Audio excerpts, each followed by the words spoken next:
this is going to be, I think, one of the most, this could be the most fun podcast I've had so far. So I've got Cory Gaylord, right?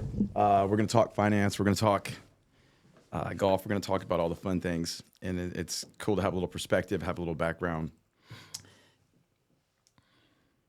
Are you mad at Donald Trump right now? Man, that's a nuanced question. In some ways, yes. In some ways, no. I think a part of it is he can't get out his own way, and sometimes quit giving ammo. I mean, just go do what you said you're going to do and execute on what your platform was and stop with all the antics because it's just giving ammo. And so in some ways, yeah, it's like, come on, man. But in other ways, I mean, some of the things that he's executing on, I think is going to be really good. And so I tell my wife, I'm like, man, if he could just get out of his own way, just hush, execute on what you're doing. But a part of that is him. I mean, so to an extent, you take the good with the bad, and there's pros and cons to all of it. But yeah. So is there a reason you can't hang out with me? Like, are you We're both busy? way too busy, dude.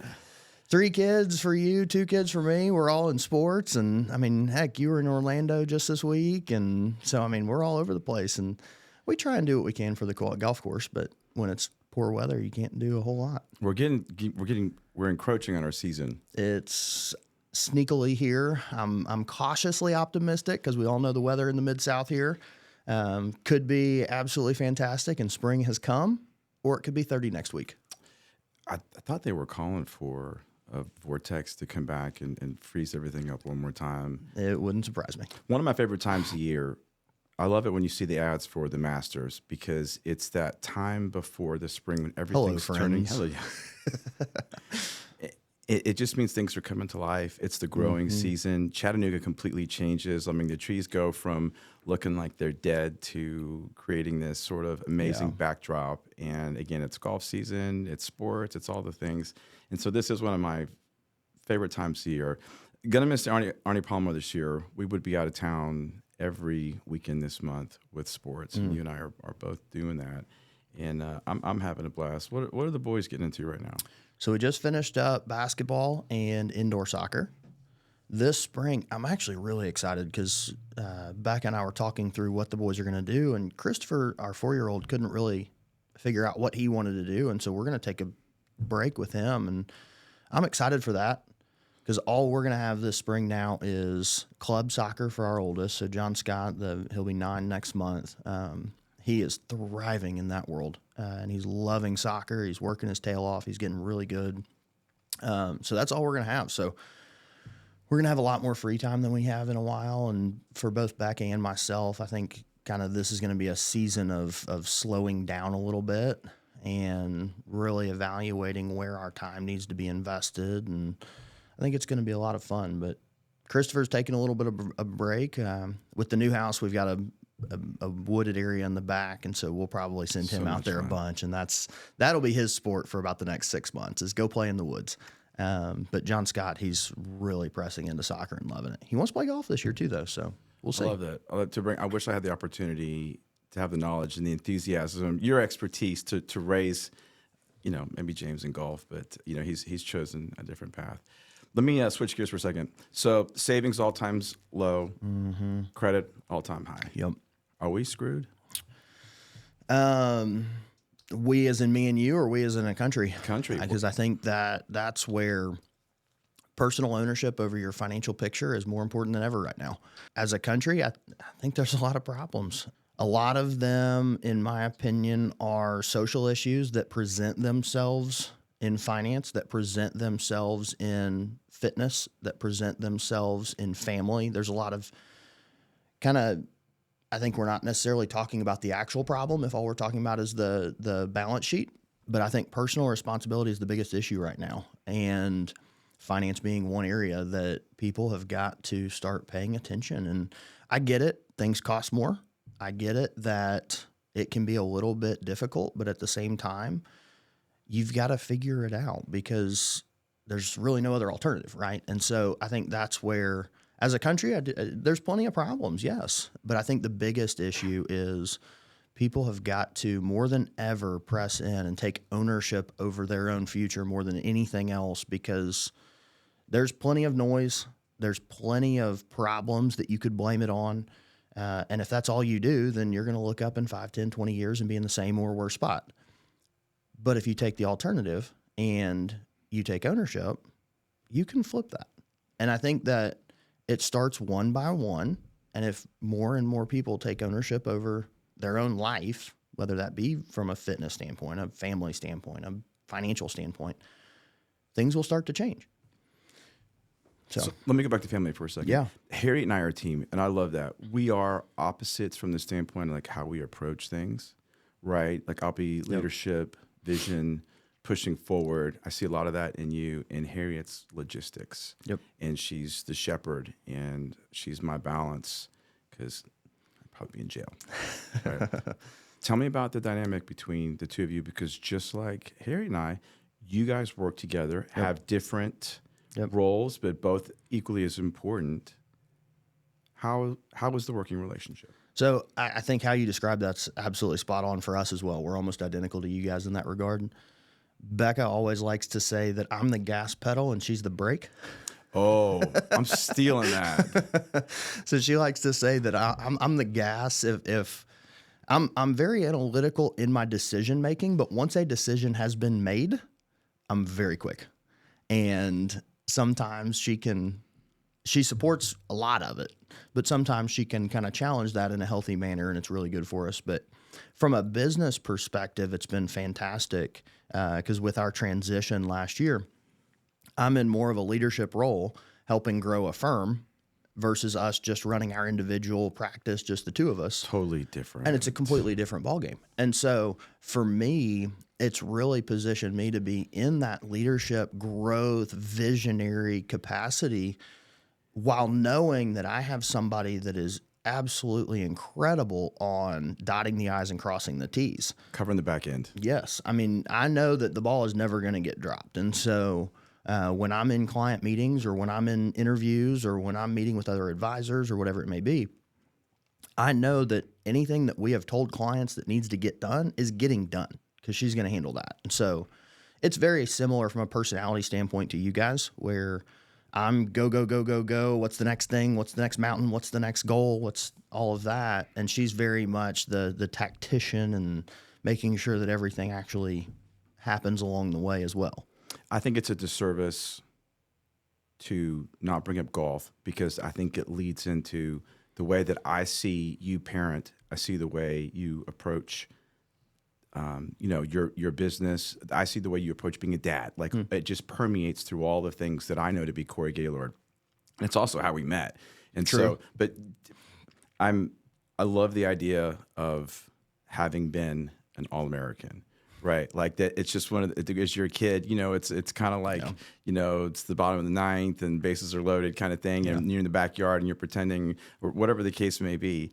And so, take me through getting scholarship at Memphis, journey to All-American, and then from a kind of a top-down, broad perspective, how it's played out in the rest of your life. So I'll kind of lay all that out. I'm curious. I'd love to ask you a question first. When you're observing how I parent, how I run our business, so on and so forth, and you equate it to golf, what do you mean?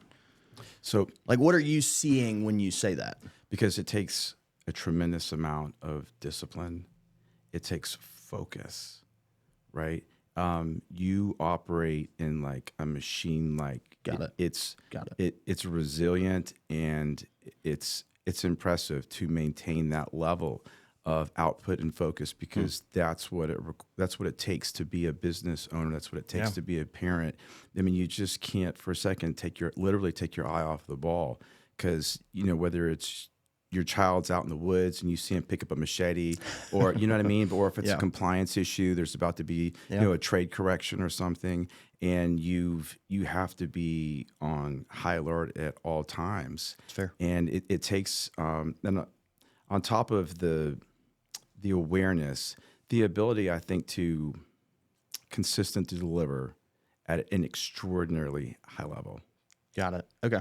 thank you for elaborating. I was curious because you never know, right? I heard a guy that I listened to, Ryan Leaf, said, ask those around you what it feels like to be on the other side of the table from you. And so that's something I've been trying to observe lately, is figuring out, like, what does that mean, right? Because I'm only in my own head. I know what it is on this side, but what's it feel like on the other side? So just curious. But in your head, it seems like there's just this list of processes that you go through that you don't waver from, that create this outcome that, for, from a parenting standpoint, from a business standpoint, it's just impressive. I mean, I hate to crush on you here on the podcast, No, sure. but that's the draw. Well, I know you and I are wired very similarly, and I'm grateful to hear that because I respect your opinion, but we're also our own worst enemies. And so I don't see it that way. So it's kind of funny for me to hear you say that, because I'm sitting here going, holy crap, I've got to be more intentional and I've got to be more focused on this and this. And so it's funny to hear that. But kind of giving the background. So where I think a lot of that comes from is just some family stuff growing up. I was on my own pretty early on in life, having to figure things out on my own. Getting into kind of middle school, high school, was always the more talented athlete, but I didn't understand the mindset and the belief side of getting to the next level. So got through high school, got recruited by a few different schools, ended up going to the University of Memphis, redshirted my freshman year, played the last 4 years after that. My best year was actually my fourth year, so it would have been my second to last year there. Got to top 100 in the world, played in the USAM that year. Really? And the coolest part about that is I actually played in the USAM with Scotty Scheffler. So the two stroke play days in that AM, I was with Scheffler. And he would have probably been 16 or 17, maybe 18 at the time. I was 22, married, because my wife and I got married going into our last year in college. So we're on just complete ends of the developmental spectrum from a standpoint of he's going into his freshman year at Texas. I'm going into my fifth year at Memphis. And that dude hit some shots in that tournament that I have to this day still never seen anybody even come close to being able to do. So it does not surprise me what he's done. But played well in that USAM, went into my fifth year at Memphis, had an okay year. We had changed coaches. So the first 4 years I had one coach who had basically become a dad to me.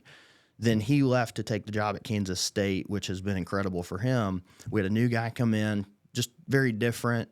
The first guy was my swing coach. Had an okay fifth year, and the game plan was actually to turn pro. So Becca and I signed a lease here in Chattanooga for moving back to Chattanooga because it's where she's from. Was going to turn pro and do that whole world. And to your point on kind of how I choose to live my life now, the reason I decided not to go pro is because I wanted to be right where I am today. And it's kind of cool to see that come to fruition. Obviously, we all have visions and goals and so on and so forth of what we want things to look like. But looking back on it, I was 23 at the time, and I knew I want to coach my kids' teams. I want to be at their school events. There's things that my parents weren't able to do because of schedule and financial restraints that I knew I wanted to be able to do. And a pro golfer, I don't care how good you are, you're on the road 7 months out of the year. Yeah. Period. I mean, your job is not at home ever. And so I knew no matter even if I'm number one in the world, I'm still never going to be able to coach my kids' teams because I won't be at home enough to be able to have that commitment. And so about a month before we were scheduled to move here, decided, I'm not going down that road. I'm going to stay an amateur. I'm going to be done with the competitive golf world, and I'm going to find something that can facilitate this vision of being at literally everything my boys have. But we didn't have kids at the time, obviously. And lo and behold, a month later, we found out we were pregnant. But find something that I knew was going to put me in a position 10, 15 years later, Lord willing, with kids, that I'd be at everything. And now, being 10 years later, it's kind of funny to see, and Beck and I'll talk about it every now and then. We're there. I mean, that is the vision we designed. What's so funny, though, is now I've moved the goalposts, so it doesn't feel that way. Classic drive, and ambitious people do that. But climbers. Yeah, and which is good, but it's also fun to reflect. And it's funny because I'll be sitting in an interview with a prospective advisor, and I'll share that vision. And I've caught myself a few times, and I'll literally go, this was my vision when I started. And by the way, it's my life today. And it's been cool. It's a lot of fun. Wouldn't trade it for the world. To your point, though, I think that there's always going to be a sacrifice. You're either going to sacrifice time at work, time at home, intentionality, whatever it may be. And I've just committed that there are certain things that I will not sacrifice on. And if that means that in other areas, maybe I don't produce at the same level or whatever it may be, I'm just okay with that. So you were an old soul in college. Correct. I mean, that it comes to perspective. I mean, I joked in college, people were like, well, what's your major? I'm like, oh, it's anatomy. I'm majoring in social skills. And I had this joke that that I was on a 5-year plan. It was top secret. And mom would say, well, why is it taking you so long to graduate? And I said, well, I tell you, but I have to kill you. And I think back, I wonder where I would be today if I'd had that perspective as an old soul in college, because I'm really happy with the way things turned out. But I'm like, God, where would I be if I had been intentional in college? But I blame a little bit of that. Maybe this is a little past the buck. Maybe I shouldn't take accountability for my actions. But I wish I'd had a stronger father figure growing up. And I think it's another one of those things that you and I share, because I think you've been a beast as a dad. And I appreciate that. Can you speak to what it was like growing up with that absence and how it's shaped your life to this point? So I think that what caused me to be an old soul, quote unquote, early on is at 14, 15 years old, I basically had to become a dad. So I've got 3 younger siblings. My parents got divorced and it was very messy. And if I wanted gas money, if I wanted new shoes, I had to go work. And so I think that grows you up fast. And so I think that was really good for me with how I'm wired. It caused me to do things and to step into things that otherwise I wouldn't have. And so I think it matured me a lot faster. Now there's some things that I wish I wouldn't have gone through, right? And I'm sure you're in the same boat. But I wouldn't trade any of it. I mean, a perfect example, my 5th year. So Beck and I were married. I'm playing Division I college golf. I'm the captain and number 1 player on the team. So good. I would have class from 8 to 11-ish.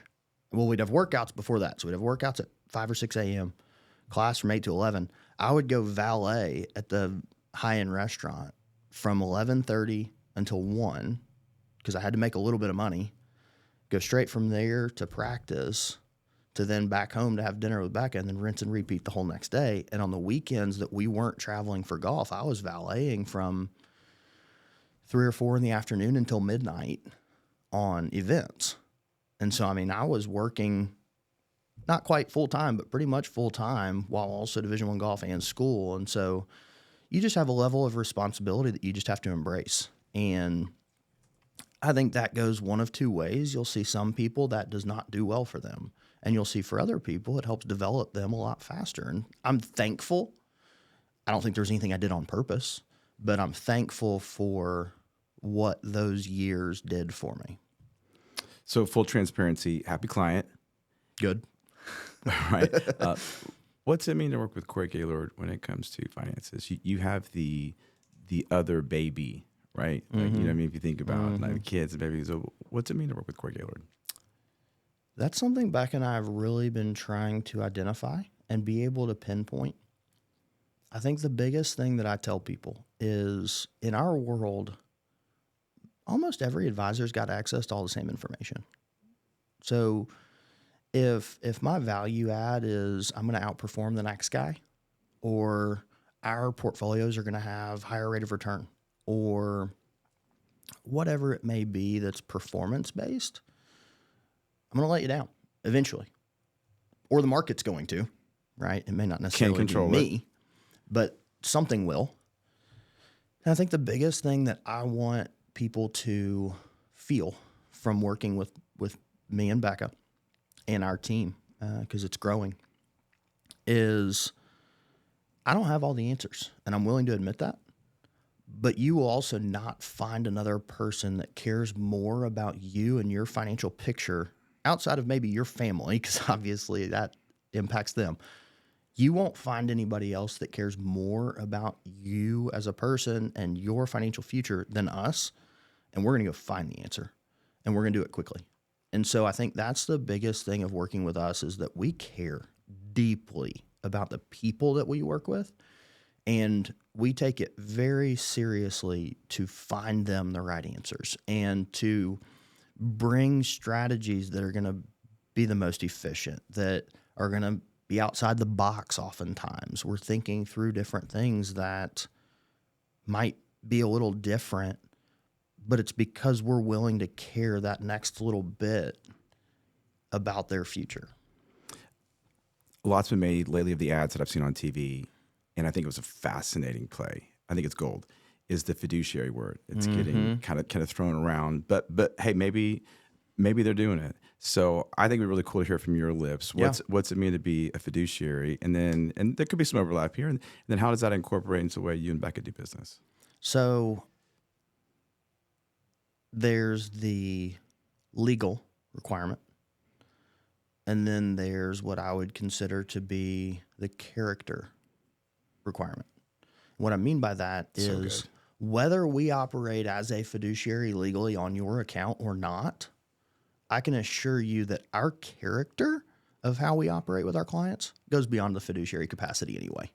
So the fiduciary capacity, what it says is I am legally obligated to do what's in your best interests, not just at the point of sale, but at all ongoing points beyond that for the entirety of our working relationship, which also then means that I'm legally required to review and or show that I tried to review with every client that's in that role, right? Why do I elaborate on that? Well, that's what the law says. That's what the legal definition on fiduciary says. How do we operate? Well, we do all of that anyway, regardless of whether we're in that capacity from an investment account standpoint or not. But we're going to go beyond that, because if that's what it says that we have to do, that's not how we operate. We go above and beyond that. And so I think that's the biggest piece, is if your advisor is saying you should work with them because they're a fiduciary, I think you should probably dig a little deeper, because if that's what's causing them to do what's right, there might be a character issue. Like if you have to say it. Right. I mean, there's no traffic on the extra mile.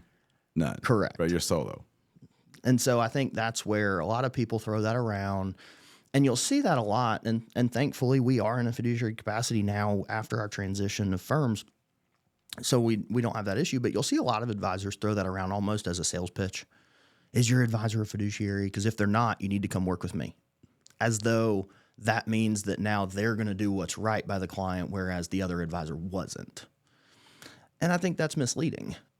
So all that to say, is it important? Yeah, I would say it's important, because that also means that they have a different level of scrutiny. There's a different level of compliance. There's a different level of care that has to be administered on the account.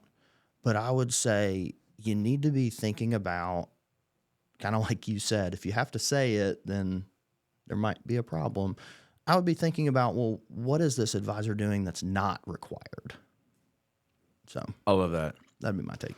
I've called you from issues that were here to here on the spectrum. And I was thinking to myself, I was like, Cory's, because I thought about a lot of our conversations preparing for the podcast. I mean, you're trying to come up with some good content. Is it financial planning or is it life planning? Yes. I love it. Yeah. I think that's another point that, to your question earlier of what's it mean to work with us, the dollars matter, right? They really do. I don't ever want to discount. Rate of return matters. How we invest matters. Taxes matter. All of that stuff matters. But I think where a lot of advisors miss the boat is Stephen Covey's classic, beginning with the end in mind. What's the money for? Right? Are we using this I like that. for retirement? Are we using this to educate our kids? Are we using this to take a trip? Are we using this to create memories? I mean, I think that money just goes so much further than the number on the statement. And that's what a lot of people miss the boat on, in my opinion, is, and it's a funny story that I read in a book by Nick Murray. It's called Behavioral Investment Counseling. And he said, you'll never see two broke 82-year-olds sitting on the front porch complaining about their rate of return when they were 53, because neither has any money. Perspective. So it literally doesn't matter, right? It's irrelevant at that point because neither of them have anything left anyway. And so the reason I say that is because at the end of the day, what we do is help plan from point A to point B so that when we get to point B, we can do what we said we wanted to do. So if that's retirement, if that's buying an investment property, if that's buying a business, if that's taking a vacation, if whatever it may be, if we can't do that, then all of this was for nothing anyway, no matter what the rate of return might have been. And so I think that's the biggest piece. And that's why I say yes, because it's both. It all ties together. Pick one. Single biggest thing that's changed in financial planning that has impacted the way you approach your career since you got started. Noise. TikTok, Instagram. I had no idea you were going to go there. I think that people have more information at their fingertips than ever before. Right. And they're more confused than they've ever been. I can't tell you how many people, some of my best clients worry more than anyone else about whether or not they're doing what they should be doing. And it's because they're listening to all of the noise. And I think that has helped some people. I think there are certain things that you will find online that are helpful. But I think the vast majority of it creates more confusion or FOMO. It'll create that too, where they're like, oh, I should have invested in the S&P 500 20 years ago, or whatever it may be. And I would actually argue that the noise in the financial world has created the biggest problems more than just about anything else. So what you're saying is I should stop watching Instagram for golf hacks. No, here's the thing, because I follow a ton of stuff too. I think it's just like in any other arena, have someone that you trust that you can then bounce the ideas off of, and you're not going to take offense if they challenge them. Because, I mean, for me, it's more so on the fitness side. I follow a ton of stuff on Instagram and whatnot, and I'm reading up on this and reading up on that, and should I do this? But you've got to have those couple people in your corner that you can go to and say, hey, I read this. What do you think? And if they're like, hey, that's a really bad idea, you're like, oh, never mind. Okay. And here's why. Yeah. And you trust them enough, and you know that they know their stuff to where you're like, oh, cool. But then there's always going to be those times where you do come across something and they're like, yeah, that's actually a really good idea, and that's something we need to explore. Let's talk more about that. And so I think that I don't want to throw it all out as bad, because it's not. There's a ton of good. But I think it's left a lot of people more confused and more anxious than it's helped. And so I think that's where a lot of folks, I would just encourage them, get someone in your corner that you trust, that knows what they're doing and that cares, and that you can bounce those ideas off of. Because I tell all my clients, there's three types of people. There's the complete delegator. That's the client that tells me, hey, Cory, we make X. We've got X left over. Here's where we're saving now. What should we do? We build the plan, and they say, cool, sounds good, right? They just completely are like, hey, I don't have the time, energy, or care to do any of this. Then you've got the collaborator. And that's the person who they're going to go find all that information, and they want to be a part of the decision making, but ultimately they want somebody in their corner. That's where I would say a lot of people are these days. Okay. I don't think there's as many delegators. I think that was older generations a little bit more than today. Today, they want to know I'm a part of the decision-making process. I want to know that I've been educated on what we're doing, and I understand it, but I can't do it on my own. So I want somebody in my corner that can help me execute. Then there's the DIYers who are going to go do all that information. They're going to find it all. They're going to do it themselves. That's okay. We're just not a good fit to work together, and that's fine. But the reason I bring all that up is In the collaborator, people need to have somebody that they trust so they can take that information to them and say, here's some of the things I've been learning. What do you think? And make good decisions from it. So obviously the delegator has got to be easy to work with. You know, call in, how am I Typically. doing? Where am I going with? Typically. Where's the difficulty with the collaborator? I would say with the collaborator, oftentimes you can get to where they may become emotionally charged from a video or from something that they saw. A perfect example would be a lot of the Dave Ramsey folks that follow him. They can become very emotionally charged with his sentiments. Mm-hmm. And that can be tough because some of the things might just be flat out not the right thing to do, and they're convinced. That's where it becomes difficult. But I think then it just goes back to caring about the person and understanding, hey, we may not be on the same page yet, and that's okay. We'll get there. Let's figure out what an appropriate step one is, and let's start there. So I would say sometimes the collaborator, when they lean DIYer, there you go, is where it can get tough. Because they want to be the one executing on it, but yet they want somebody in their corner. And so it's kind of a catch-22 to help them become a little bit more delegator. Well, I'll get my promo in. As someone that had all of your licenses and for someone that managed millions of dollars for other people for a very large financial institution, somebody's got to have your back. If I'm going to do podcasts and cut hair and do aesthetics, run multiple businesses, somebody's got to have my back, and I got to be able to call somebody to run, well, heck, I mean, you support a lot of those things like the 401k, and I'm not licensed to do that. Someone's got to do that. And I think it's dangerous not to have a financial advisor, because I'll ask somebody like, well, why can't you just do it on your own? And my question to them is, if your kids are in a pool full of people, do you go to the pool with or without the lifeguard? Right?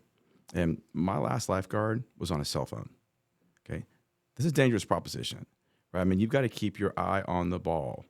And I like watching Bart Scott on ESPN. You can keep your eyes on your luggage. Like your kids are your luggage. You better know where they are. Let me see. So, can AI replace Cory Gaylord? No. Because if you noticed what I said about working with us, it's the human interaction beyond performance. Can Cory Gaylord utilize AI to become more efficient, more streamlined, maybe executing on some technological advances that make it easier for the client interaction or whatever it may be? Yes. But finance is one of those areas that people are scared, people are anxious, and I would argue the vast majority of them wonder, am I going to be okay?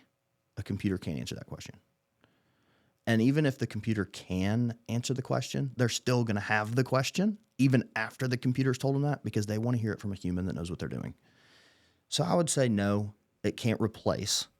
Can it create more DIYers potentially? Maybe. But that's okay. That's not your crowd. That's okay. And so I think that's the biggest key is I don't think it can replace. No, I really don't. I think it can make more efficient. I think it will change the industry. I think it will change how we do certain things. But I don't think it can replace, because people, especially in finance, want to sit across from a human being and hear, hey, based on our expertise, based on our analytics, based on all of the work that we have put in, you're going to be okay if we do this, this, this. So we just need to do this, this, this, and you're going to be okay. And people want that. ChatGPT can't help you prepare for estate planning laws changing in the future. Do I need to gift more now? Do I need to save more now? Like it's not going to prepare you for tax cuts, tax increases, death tax, all of it. I mean, someone's got to be there thinking out in the future and forecasting. And I think that's where you come in. Biggest key in financial planning. He who has the most options wins. And so if you look at it, the vast majority of people I sit down with that are 50 plus years old, really everybody in general, but I'm going to use those two, that segment as my example. They've got two assets, 401k and their house. Well, the house is useless for retirement or really any other use other than to live in. And the 401k you can't touch until you're 60. And even then, taxes go up and it's in pre-tax accounts. You just lost X amount % off the top because of taxes. And so you've got no options. He who has the most options wins. And that is what financial planning does. Is it creates options. It creates flexibility. It creates the ability to move with the landscape as it shifts. I'm going to go back to one of your earlier questions. And you said, how does playing golf make me appear to be, whether it's disciplined, whether it's successful, or however I laid it out? Why is it that golf and wealth seem to go together? I think part of it is because it's a very expensive sport. There you go. Praise Jesus. I would say that's part of the honest answer of it. But you've seen the growth of golf across the country, and my brother is a perfect example. He'll go out and he'll play a course that's $18 to ride for 18 holes, and he'll have a few beers and he'll have a cigar with his buddy and he'll shoot 105, and it's his favorite 5 hours of the whole week.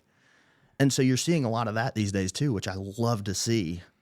Because people just don't care about, oh, I don't need the $250 guest fee. Like, I'll go play for $20 and have 3 beers and have a blast. So it is cool to see the landscape of golf change. I think, and this really goes for a lot of sports, and it's why you see people who are high-level athletes generally become successful in whatever field they're in. Most of the time. Not all the time, but a lot of times you'll see that. And really a lot of it just comes down to discipline. It comes down to delayed gratification. It comes down to doing something difficult for a long period of time. If you see somebody that's super fit, they didn't just wake up that way. They put in effort over time. If you see somebody who's extremely wealthy, it's the same thing. Now, are there outliers in that boat? Sure, but they're exactly that. They're outliers. If you see somebody who is wealthy, generally speaking, they've put in a lot of work over a long period of time, and it's paid off. And so I think that's what a lot of people, and kind of back to your point earlier, are we screwed as a country financially? I think that is a piece that we're missing as a country as well, is we're not willing to do the hard things, do the little things over a long period of time and watch them stack up. We want today, right? I'm just as guilty as the next guy, and I'm half tempted, and I've said this for 5 years, to go to a flip phone, because if I'm sitting in a stoplight, I pop my phone out. We can't be bored anymore. And so doing something over a long period of time, we want it now. We want results now. And that's not how wealth is built. It is not a fast game. Look at Warren Buffett. 90-some-odd% of his wealth was built after the age of 55. Yet he saved and invested his entire life. So it took a long time. And so I think that's a part of it. Let's stay there for a second. Why does he have $340 billion in cash in the bank with Burke? Phenomenal question. And I don't know what he's thinking on that one. I think a part of it could be opportunistic. I think a part of it could be his age and simply creating liquidity. I know that, I think the stat was he's going to give each of his kids $10 million, and all the rest of it is getting donated. Yeah, he's not a fan of nepotism. So I think that's a part of it, is he's got to have liquidity to be able to do that. But ultimately, I don't know if it's some kind of play on expecting a correction. I don't think that's it, because that's a big number to be holding for that to be the reason. Because he's obviously done things in the last 25 years that were incredibly brilliant. So could that be it? Maybe. I don't think that's it. I'm also not the guy that's going to fall to the fear of all the chaos. I think that that's just a really bad way to live. But ultimately, it's also a very bad way to build your financial plan. Because if you just look back to 2015, I mean, you had Brexit, you had interest rates, you've had COVID, all the different reasons not to do financial planning or not to invest. But then go look at what the market's done from 2015 to 2025 and look at what you missed out on because you wanted to live in all the fear. Buffett was his favorite line from, I don't remember what book it is. You need to be fearful when people are being greedy. You need to be greedy when they're being fearful. I think that those are words to live by. Yep. Back to your previous comment. I think the federal government wants us to be financially unstable. I think they want us renting. I don't think they want us saving money. I think they're trying to eliminate the middle class. Do you feel like the government's on the side of the consumer when it comes to financial health? I'm cautiously optimistic again on the next 3.5 years, 4 years that we've got coming ahead of us, that hopefully your sentiments will not be true. But yes, if we looked at the last 25 to 30 years, I completely agree. Do I think that they're on the side of the consumer? No, I think they're on the side of the government. I think they're on the side of themselves. And that's the problem. I think that we have to get back to people in this country. And I mean that governmentally, but I mean that socially as well. I mean, how much humanity have we lost in the last 2 decades, 3 decades? Touche. And I think that's part of it. I think that people are all out for themselves. And I think social media has been a net negative in all of that overall. I think there's a lot of positives, ton of positives. But I think that overall, from a social standpoint, I think it's been a net negative from exactly what you're talking about. I think we've become consumers way further than the human was ever made to be. Do not think that is how God designed us to be. But it's how we're being programmed now with our phones, ultimately, and computers and whatnot. But back to your question, I do think that there are some policies and things in place right now that make me tend to agree with you, that they're not necessarily on the side of the people.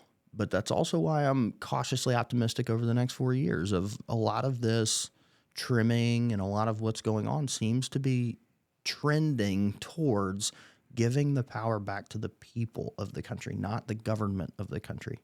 And that's what runs this whole place. I mean, you're talking, I don't know, what are there? Probably 500 people in Washington that are decision makers, and there's 350 million of us that live here. Let's focus on the 350 million because they're a lot more important, in my opinion. I sent you the article that the Fannie Mae and Freddie Mac are going to release almost $1 trillion in second mortgages. Mm-hmm. And my question is, why do you take a recovering alcoholic and give him a seat at the bar?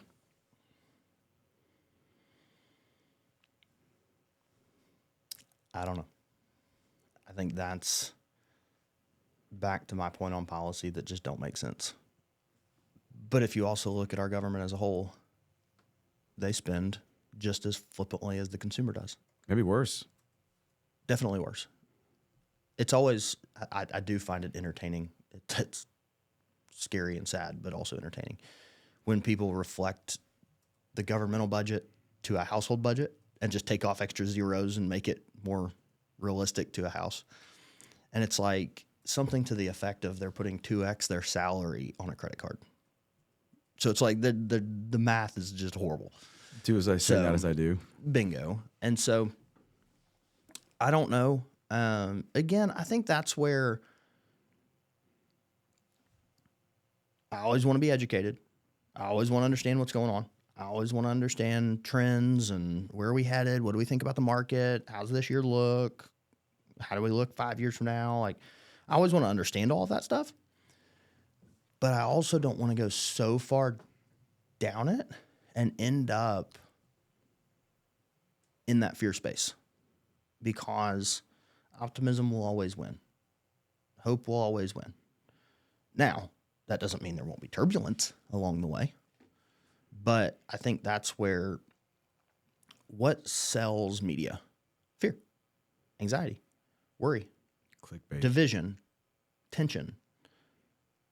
So I'm not going to give in to those things and sacrifice all of the positive, right? And so ultimately my answer is I don't know. It doesn't make sense.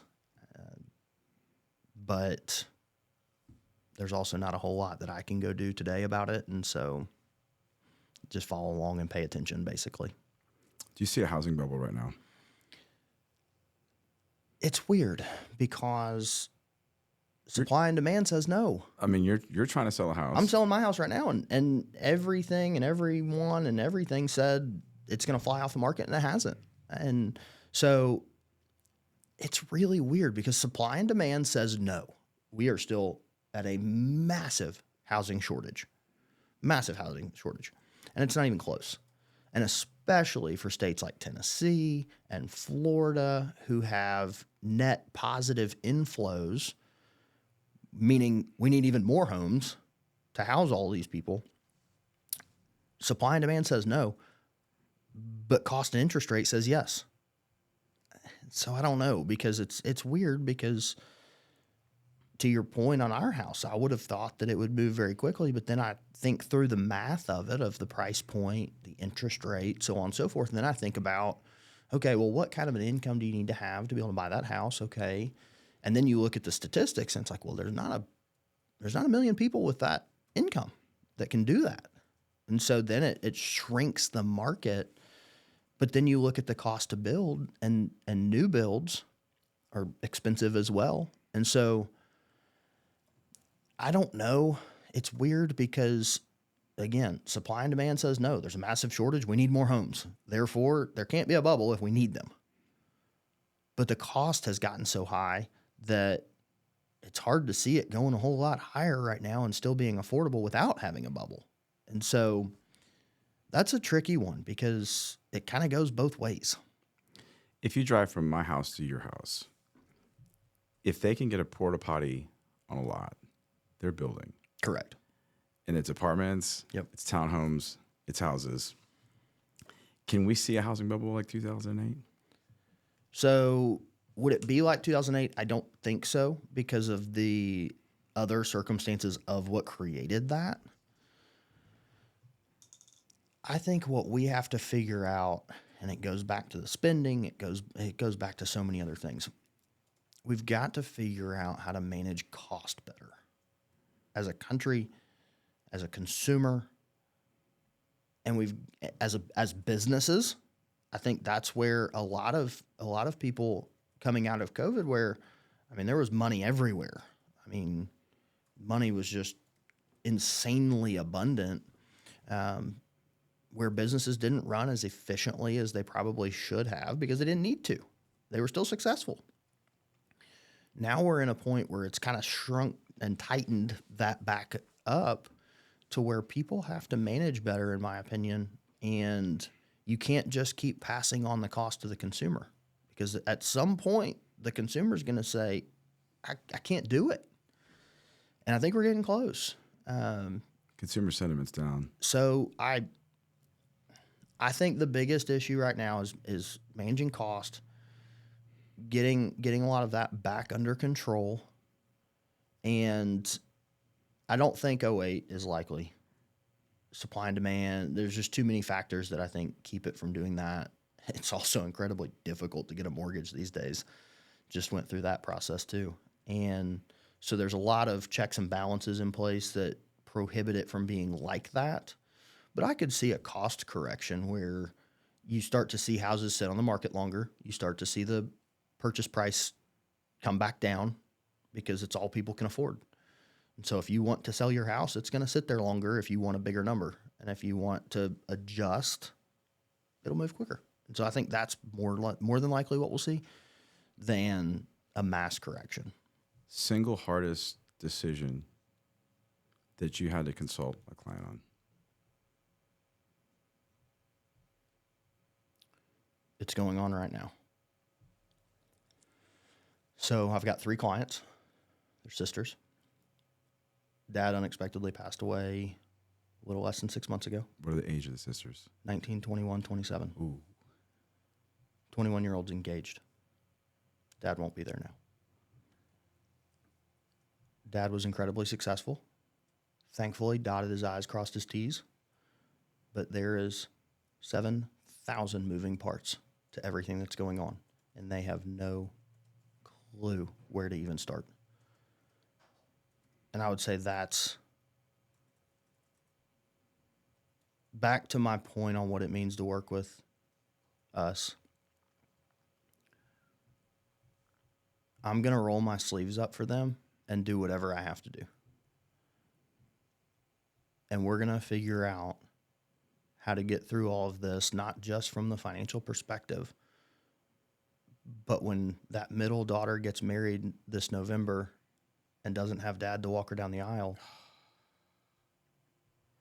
and then eventually when the 19-year-old does, we'll get through that too.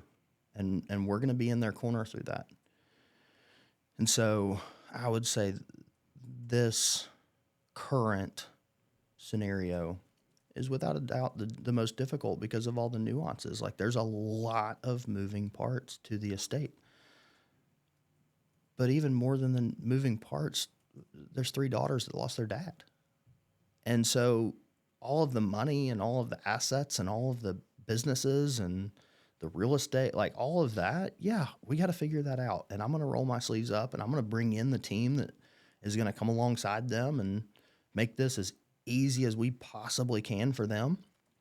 And then we're going to help them with the decision making on the back end of, okay, well, what do we do with this and how do we manage it and so on and so forth. But even more than that, and it's what I've tried to portray to them is, hey, we're just here for you. If it's a hard day, give me a call. I love that. And so it's not necessarily some complex investment strategy, but it's incredibly difficult real life that we're dealing with in this scenario. You said earlier you have to begin with the end in mind. And when you have a new family, do you start with planning for the worst possible case scenario? You have to. The reality is you have to. So that's one time that I guess where it's okay to start with the fear factor, because this is a perfect example. I mean, what's he, like mid-50s, late 50s maybe? It was? Early 50s. Early 50s. Early 50s. Completely unexpected. Tragic accident. Yep. I don't start with that kind of planning out of fear. But what I want people to get out of financial planning is, what's plan A? Like, what do you want from plan A? No, not what could they figure out if something happened. What is plan A? Like, I'll talk with husbands sometimes, and they're like, oh, she'll go back to work. And I'm like, is that really your plan A? Is so that you pass away on a Friday and your wife's applying for jobs on Monday? Like, that's your plan A? Well said. And so ultimately what I want to help people design is, let's design plan A. And life's still going to happen, right? So it probably still won't go like this. But we're going to design plan A so that that's taken care of. And in a perfect world, we never talk about it again. Now we'll audit occasionally, but we just check that box. We know that we're taken care of. And now we focus on all of the other fun stuff of growing money and investing and educating kids and taking trips and whatnot. One person right now that is in finance specifically, any finance, that you want to go to dinner with and have a fireside chat.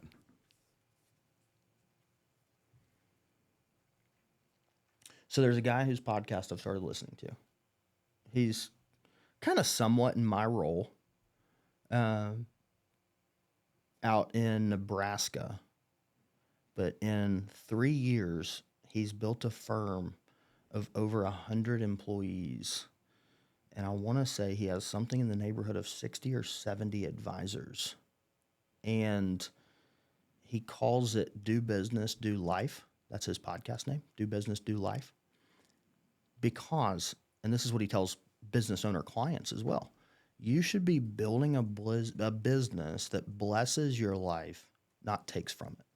How many business owners do we all know that end up working 90, 100, 120 hours a week, then they look up at 55 years old and go, holy crap, I missed everything. Well, then you missed the boat. And I think his perspective on building this business, on working with clients, on what we do for clients, on the fact that at the end of the day, you're also living life is really good. And I think it'd be a lot of fun to just sit down and just hear how he came to all of that, how he's built all of that. I mean, 100 plus employees, a big firm. That's lightning quick. And he's done it in like 2-3 years. So I think getting to hear where he's at, how he's done that, a lot of those different things would be a lot of fun for me. Because I think for me, I've realized where I get a lot of fun is helping other people accomplish things. That's what I've realized about myself lately. Kind of more as a coach than a player to an extent. And so that's where I spend a lot of time, is focusing on the leadership side of things, on how can I make others better, how can I give back, a lot of those kinds of things. Classic Zig Ziglar, help enough other people get what they want, you'll get plenty of what you want. And that's kind of the what I've adopted. And so I think that'd be a lot of fun. I think what I heard there was work your ass off and smell the flowers too. Yeah. Well, I think it's the classic adage, be where your feet are. If I'm at work, work your butt off. Like that. But if I'm not at work, put my phone away. Now, I'm guilty of that one too, but if I'm at soccer practice, I'm at soccer practice. If I'm at dinner with the family, I'm at dinner with the family. If I'm checking emails, I'm checking emails. And so I think that's the bigger key, is figure out what you want your life to look like and then do it. Don't say it. And if you actually mean it, then it'll happen. You'll appreciate the fact that you built your business that way. If somebody runs into a client on the street and says, who are you working with and why, what do you hope they say? Well, I hope they say me. Because I am still competitive and I do still want to win and help and grow and so on and so forth. So I hope they say me, first of all. But I would say, back to what I said it means to work with us, I would hope that that's why they work with us. Now, is that the answer?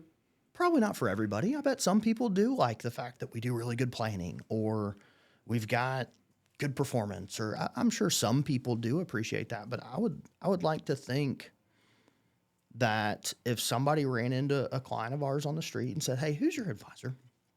And they said me, that they would say, man, I'll tell you what, I'm not 110% sure what all we're doing, but I can tell you this. If I've got a question, he's going to answer it immediately. And it's going to be the same day.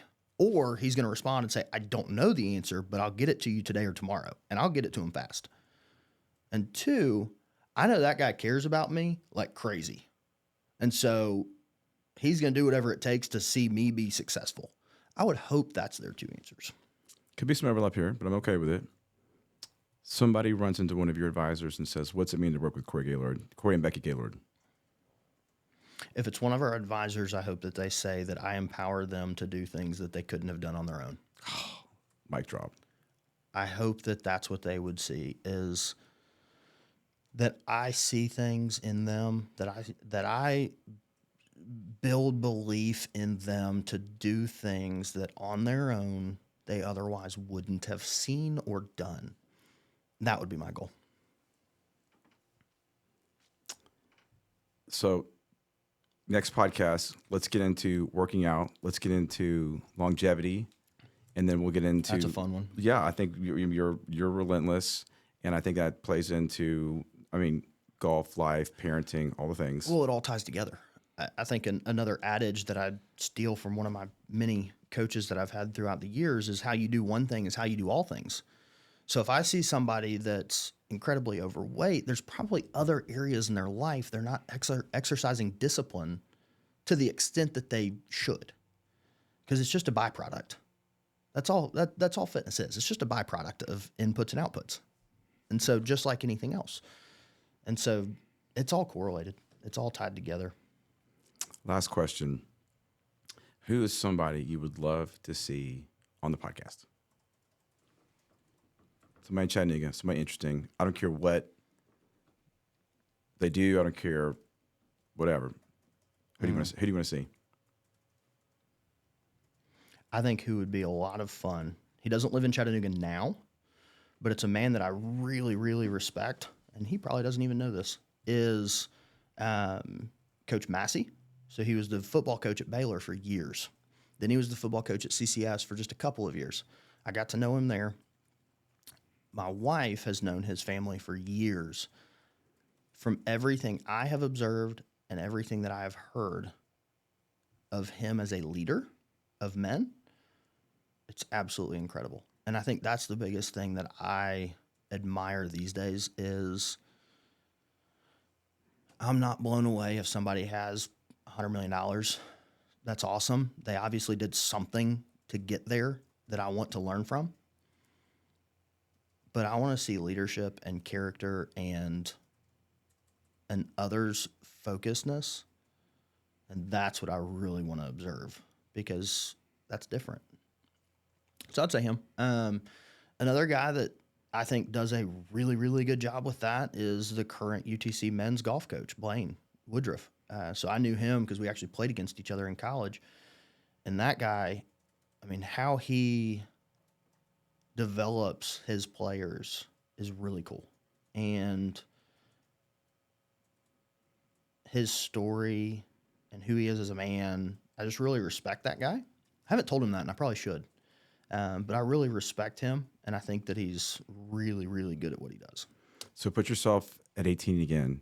Does somebody like that move the needle if he's asking you to come to UTC when you've got an offer to go to Memphis?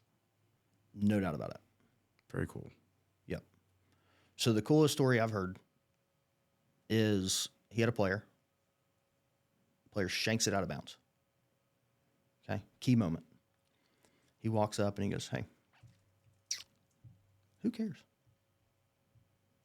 And the player's blown away. It's like, "Coach, I just cost us the tournament." He just looked at me. He's just like, "Man, who cares? Did you do it on purpose?" "Well, no." Keep moving. And I think that's an indicator of a really, really good coach is the player already knows. They know they screwed up. They don't need you to tell them. They need you to have their back. And I think that's what I've always heard from his players is he's going to have your back and he's going to challenge you, but at the same time, you're going to know like, hey, coach cares. And that's huge. So I'd say, yeah, it's a big deal. That's a good one to wrap on. Yeah. Thanks, dude.